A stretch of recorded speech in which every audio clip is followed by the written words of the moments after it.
Hi, நான் உங்கள் MS ராகுல் ஹமீத். கடைக்கில் வந்தாச்சு. இல்லை, அது நெட்டு இங்கே இருக்குது, ஒய்ஃபை. என்ன இப்போ இது ஏற்றி விட்றதுக்கா, யூடியூப்பில் ஏற்றி விட்றதுக்கா? சாவி நம்மகிட்ட இருக்குது, அவனுக்கு தெரியாது. இப்போ நினச்சாலும் நம்ம கை இருக்கிற ஏசிலாம் அடித்து நொறுக்கிடுவேன். ஏசி இப்போ தான் புதுசாக வச்சேன். ஏசி புதுசாக இருக்குது. அங்கிட்ட ஒரு ஏசி வச்சுருக்கான்.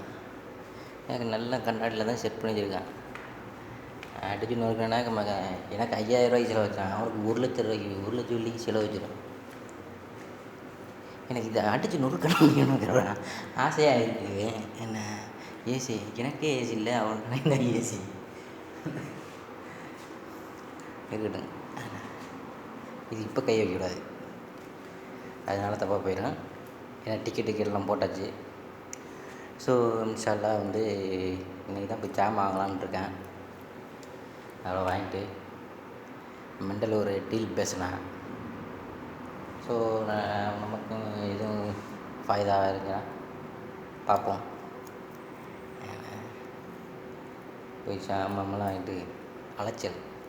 ரூமில் இப்போ இருக்கிறதில்ல, ரூமில் படுக்கிறதுங்க போர் அடிக்குது. சுற்றிக்கிட்டே இருக்கிறோமா, ஆனால் வெயிலுக்கு அதுக்கும் சுற்றுனோம்னா மறுபடி இந்த கருத்து போயிடும். ஸோ அதனால் சாவி நம்ம கையில் இருக்குது, நம்ம கடையை என்ன வேணுமாலும் சொல்லலாம். அதனால் அது இப்போ பண்ணக்கூடாது, மறுபடியும் 7:30 எழுத்தா அப்போ வைக்கணும். அதனால் இன்ஷா அல்லாஹ் போய் ஜாமான் வாங்கிட்டு மீட் பண்ணுவோம். என்ன அவன்கிட்ட போய் எதுவும் காசு கேட்போம், என்ன சொல்கிறான்னு பார்ப்போம், டீல் பேசுவோம். நிச்சயமாக அவன் தான் டீல் பேசுனான். என்ன பார்ப்போம். இன்ஷா அல்லாஹ் அநேகமாக ரிட்டன் வந்தாலும் வரலாம், ரிட்டன் வந்தாலும் வரலாம், வராட்டியும் இல்லை. என்ன பார்ப்போம், எதுக்கு என்ன ஒத்து போகிறாங்கன்னு பார்ப்போம். ஓகே, நான் உங்கள் எம்எஸ் ராகுல் ஹமீத். இன்ஷா அல்லாஹ் பார்ப்போம். ஓகேடா, பாய்.